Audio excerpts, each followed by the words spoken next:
Proses perencanaan perjalanan wisata. Perencanaan yang baik membutuhkan rekomendasi perjalanan wisata yang tepat tentang tujuan wisata yang paling sering dikunjungi wisatawan dan cara menikmati kegiatan berwisata.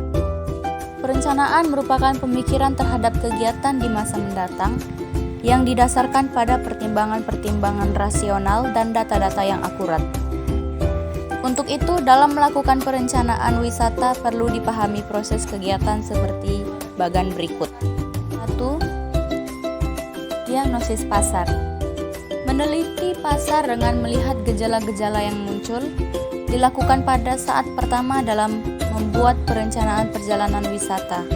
Karena karakteristik penyusunan produk wisata dalam perencanaan perjalanan wisata haruslah berorientasi pada pembeli. Diagnosis pasar pada prinsipnya dilakukan untuk mengetahui kondisi dan kebutuhan pasar. 2. Formulasi tujuan. Pengetahuan yang didapat dari hasil diagnosis dipakai sebagai dasar untuk merumuskan tujuan. Rumusan tujuan merupakan hipotesis terhadap tujuan yang hendak dipakai, yaitu rumusan wisata yang akan diselenggarakan.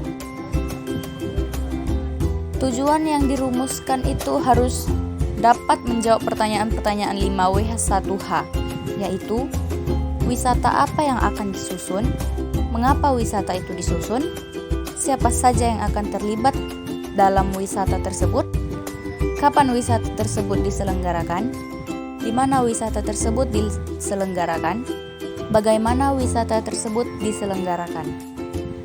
3. Observasi.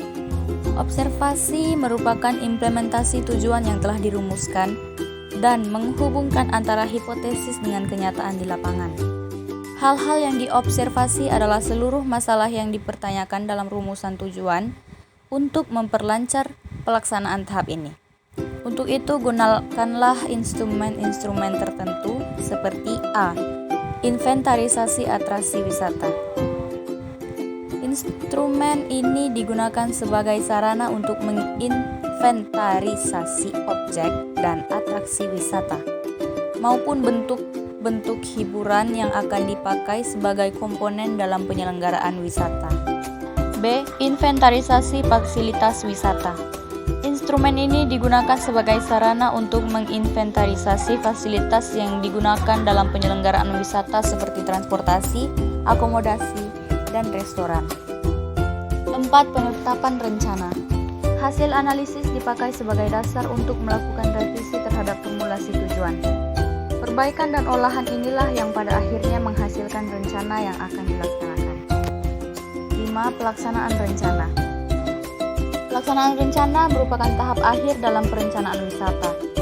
Pelaksanaan rencana merupakan kegiatan nyata dalam mengawali serta memantau pencapaian tujuan yang telah ditetapkan. Proses dan perencanaan wisata harus selalu mengacu kepada aspek-aspek yang direncanakan.